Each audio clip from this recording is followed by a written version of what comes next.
Stage में आपका स्वागत है। लास्ट वीडियो में अपन ने बच्चों डिस्कस किया था समाज की भेद के बारे में हमने बताया और अव्ययभाव समाज की डेफिनेशन हो गई थी। अव्ययभाव समाज किसे कहते हैं? जिसका पहला पद अव्यय हो, पहला पद अव्यय हो और बाद में समस्त संयोग से समस्त पद भी क्या हो जाए? अव्यय। और अव्यय किसे कहते हैं वो भी मैंने आपको समझाया था बच्चों। अव्यय किसे कहते हैं? अविकारी शब्दों को हम क्या कहेंगे? उसका अव्यय कहेंगे। और अविकारी शब्द किसको कहते हैं उसकी क्लियर होगी डेफिनेशन। अब हम बताएंगे कि अव्यय जो है, ए का मतलब होता है कभी खर्च नहीं होना, वैसा का वैसा बनाना। उसके हमने कुछ उदाहरण बताए, कुछ पहचान बताई। आज हम आपको बताएंगे तत्पुरुष समास। तत्पुरुष समास किसे कहते हैं? तत्पुरुष समास में देखो बच्चों, पहले ही पद उसमें क्या होता है कि तम का मतलब होता है दूसरा और पुरुष का मतलब होता है पुरुष का मतलब जानते हो। तो इसमें क्या है कि जिस समाज में पहला पद उत्तर हो, जिस समाज में उत्तर पद प्रधान हो। उत्तर का पद आपको मैंने बताया था, इसमें दो पद होते हैं, उत्तर पद और पूर्व पद। तो हमारा उत्तर यानी दूसरा पद प्रधान हो, दूसरे पद की महत्व हो। पहला पद का इतना नहीं होता जितना कि दूसरा पद महत्व हो। वो तथा सामाजिक प्रक्रिया में विभक्ति चिन्हों का लोप हो जाए। जब उसका सामाजिक प्रक्रिया कौन सा होता है और जैसे उसकी सामाजिक प्रक्रिया के अंदर विभक्ति चिन्हों का लोप हो जाता है। जब उसका समान विग्रह करेंगे ना तो विभक्ति चिन्ह कौन कौन से हैं वो मैं आपको समझाऊंगी। विभक्ति चिन्ह कौन कौन से, जैसे सामाजिक प्रक्रिया तो कौन सा है? अपना समस्त पद,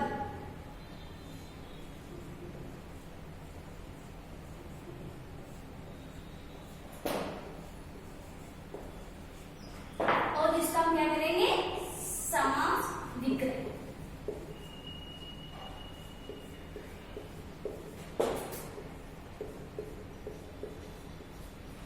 तो समस्त पद अपना कौन सा है?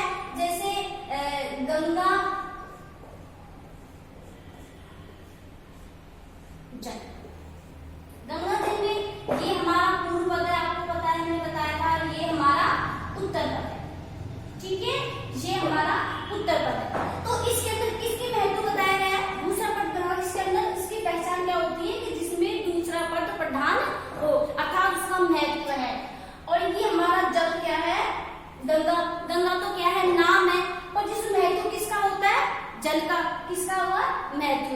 वैसे ही हमारा जो सेकंड जो पद है वो इसका प्रधान है। अब इसका जब हम विग्रह करेंगे तो इसमें क्या आ जाएगा? गंगा, गंगा का जल। जब उसका हम विग्रह करेंगे तो ये क्या हो जाएगा? गंगा का जल। ये हमारा समाज विग्रह है। और ये का क्या है? हमारी विभक्तियों का, ये विभक्ति उसका चिन्ह का लोप हुआ है, ठीक है ना। इसके अंदर समस्त पद में क्या हुआ है? समस्त पद के अंतर्गत ये पूरा समस्त पद बना है जो समास विग्रह करने पर इसकी विभक्तियों का लोप हो जाएगा। जैसे एक उदाहरण मैं आपको बताती हूँ, युद्ध क्षेत्र। एक उदाहरण बताती हूँ आपको। एक तो गंगा जल है, दूसरा है युद्ध क्षेत्र। अब आप मुझे ये बताओ, युद्ध क्षेत्र, तो युद्ध में अपना पहला ये है अपना युद्ध क्षेत्र। तो आप मुझे ये बताओ कि हमारा पहला पद महत्व है कि दूसरा महत्व है? क्षेत्र है। क्यों?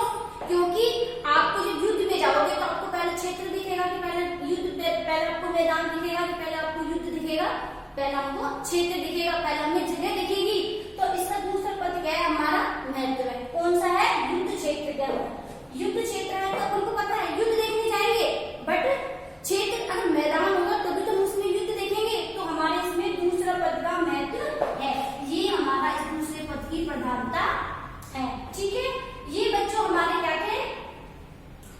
तत्पुरुष समाज की डेफिनेशन और ये इसके उदाहरण थे। अब देखो, तत्पुरुष समाज में 6 भेद होते हैं, आपको पता है। बट तत्पुरुष समाज में भी 6 भेद होते हैं। तत्पुरुष समाज में कितने भेद होते हैं? 6। आपको पता है कि विभक्तियां, कारक चिन्ह विभक्तियां कितनी होती है? आप लोगों को पता है कितनी होती है? 8, ठीक है। लेकिन यहाँ पर तत्पुरुष समाज के अंदर 8 विभक्तियों का लोप नहीं होगा, 6 विभक्तियों का लोप होगा। और 6 ही विभक्तियां हैं जो हमारे इस भेद के अंतर्गत बताई गई है। 8 होती है कर्ता, कर्ता, कर्ता, इसमें विभक्ति का लोप नहीं होगा। और एक संबोधन, इसका भी इसमें क्या होगा? इसमें लोप नहीं होगा। होगा। कौन कौन सी? अब आप देखो कर्ता की नहीं होगी, इसके अंदर कर्म, करण, तत्पुरुष संप्रदान, आपादान, संबंध और अधिकरण, ये हमारे क्या है? इनके कारक चिन्ह हैं। ये क्या है? हमारे कारक चिन्ह।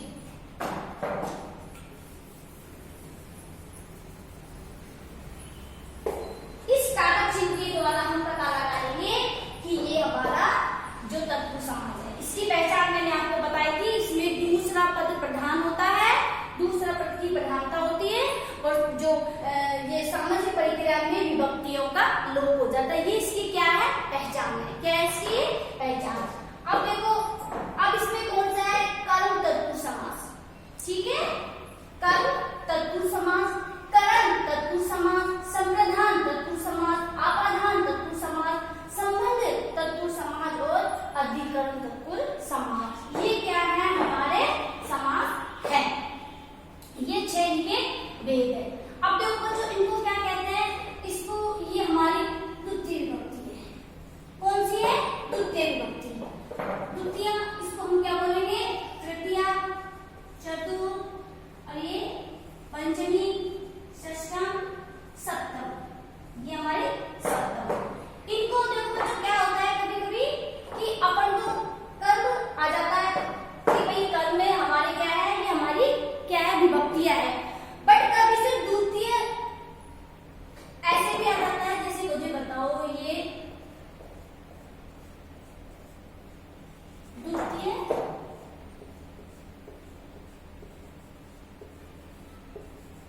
बताओ, द्वितीय तत्पुरुष समास किसे कहते हैं? तो हम द्वितीय इसको कहेंगे कर्म को।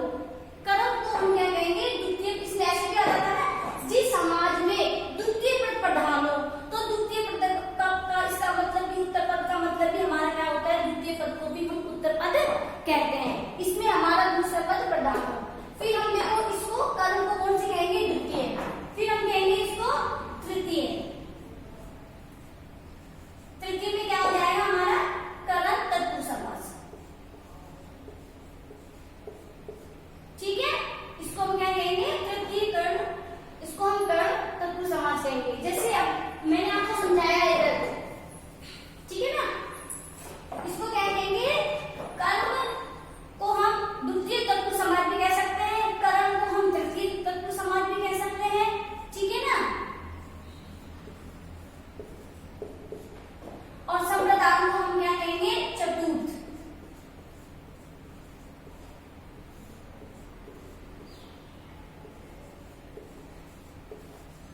ठीक है, चतुर्थ। और संप्रदान, उसके बाद आपादान को हम क्या कहेंगे?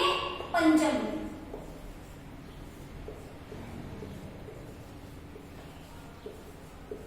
ठीक है, और हम संबंध को क्या कहेंगे? षष्टम।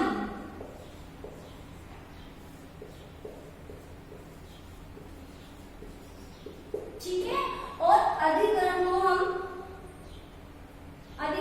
ठीक है, द्वितीय को क्या कहेंगे? कर्म। अगर आपसे पूछे बताओ द्वितीय तत्पुरुष समास कौन सा है, उसका दूसरा नाम क्या है, तो आप क्या बताओगे? कर्म। फिर करण का, तृतीय का क्या बताओगे? करण। चतुर्थ का क्या बताओगे? संप्रदान। और पंचम का क्या बताओगे? आपादान। और संबंध का क्या बताओगे आप? षष्टम। ठीक है ना?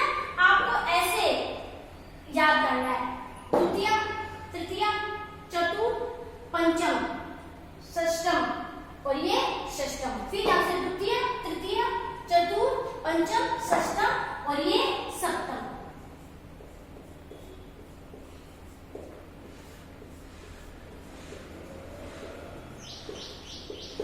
ठीक है, ठीक है। ये क्या है अपना? ये विभक्तियों के द्वारा, अगर आपको ये विभक्ति याद है तो आपको विग्रह करने में कोई भी कंफ्यूज, कोई भी डर या कोई भी प्रॉब्लम नहीं होगी। अगर आपको ये याद है तो क्या आपको विभक्तियां याद है? तो आप देखो बच्चों, ये तो ठीक है ना? कर्म को हम द्वितीय तत्पुरुष समास भी बोल सकते हैं। उसके बाद में आपको बिल्कुल यूं नहीं, कभी ऐसा हो जाता है, यहाँ पे आ जाता है उत्तर पद की जगह आ जाए कि दूसरा पद उसकी जगह पहला पद है, दूसरा पद आ जाए, तृतीय पद आ जाए, तो इसमें क्या होता है? दोनों की विभक्तियों का लोप होता है। अब इसके ऊपर उदाहरण देखेंगे।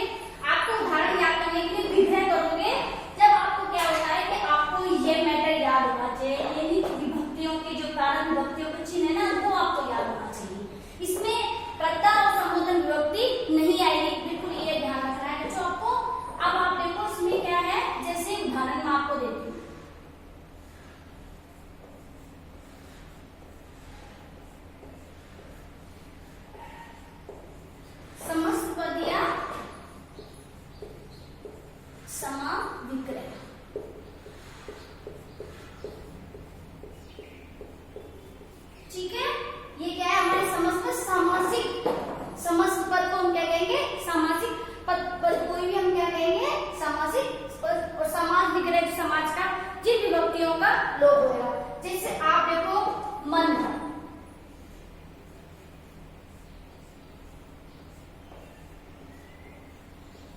मनोहर, ये हमारा समस्त पद है, ठीक है, सामासिक परिक्रिया है।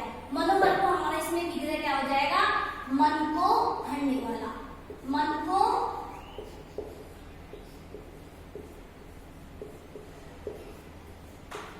हरने वाला, ठीक है, ये क्या हो जाएगा, मन को हरने वाला समस्त पद है।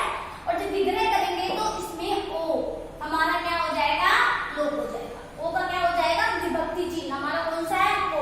और को हमारा कौन सा है, कर्म। अगर आपको ये याद रहेगा कारक तो आपको पता रहेगा कि हमारा ये क्या बन गया, कर्म तत्पुरुष समास। कौन सा बन गया हमारा ये, कर्म तत्पुरुष समास, ठीक है। क्यों, क्योंकि इसमें को विभक्ति का लोप हुआ है। अब आप देखो दूसरा जैसे है वनवास,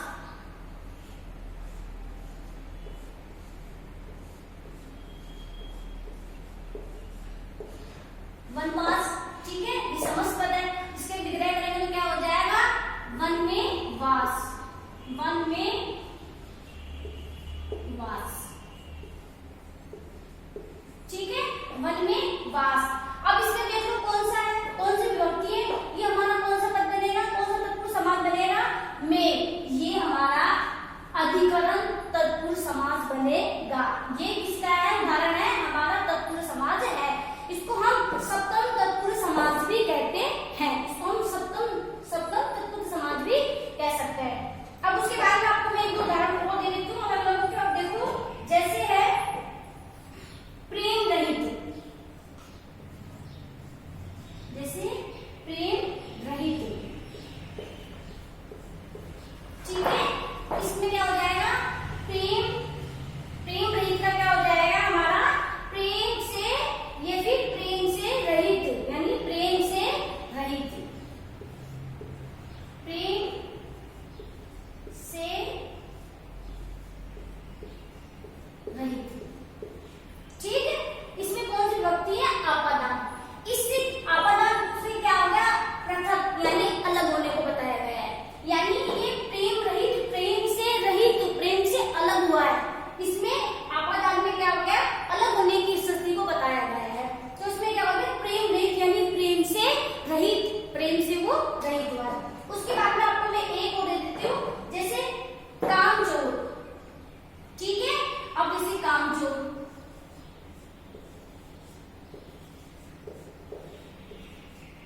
कामचोर, तो क्या ये क्या हो जाएगा, काम से चोर। तो इसमें भी क्या हुआ, ये किसका है, ये भी आपको इसी का ही है, काम से चोर। ये अपने काम से, इसने अपने मन को चुराया था, उससे अलग किया है, अपने काम को उससे अलग किया है। अब जैसे देखो एक है शिलालेख, शिलालेख, ठीक है, शिलालेख, ये हमारा समस्त पद है, ठीक है, ये हमारा समस्त पद है। अब इसमें विग्रह करेंगे तो क्या हो जाएगा, शिला पर लेख, शिला पर लेख, ठीक है। तो ये हमारा कौन सा तत्पुरुष समास बना है, शिला पर, यानी ये हमारा है अधिकरण तत्पुरुष समास। अधिकरण तत्पुरुष समास को हम सप्तम, ठीक है ना, सप्तम भी क्या कहते हैं, ठीक है ना। आपको ये बिल्कुल याद रखना है कि अगर सप्तम आ जाए, षष्टम आ जाए, पंचम आ जाए, तो आपको ये षष्टम अधिकरण कौन सा है, अधिकरण तत्पुरुष समास है। आपको बस ये याद रखना है और आपको ये विभक्तियां याद करनी है। उसके बाद में आपको भी एक उदाहरण बता देती हूँ, जैसे राजा का कुमार, जैसे राजकुमार, राजकुमार, तो इसमें क्या हो जाएगा, राजा का पुत्र, राजा का पुत्र।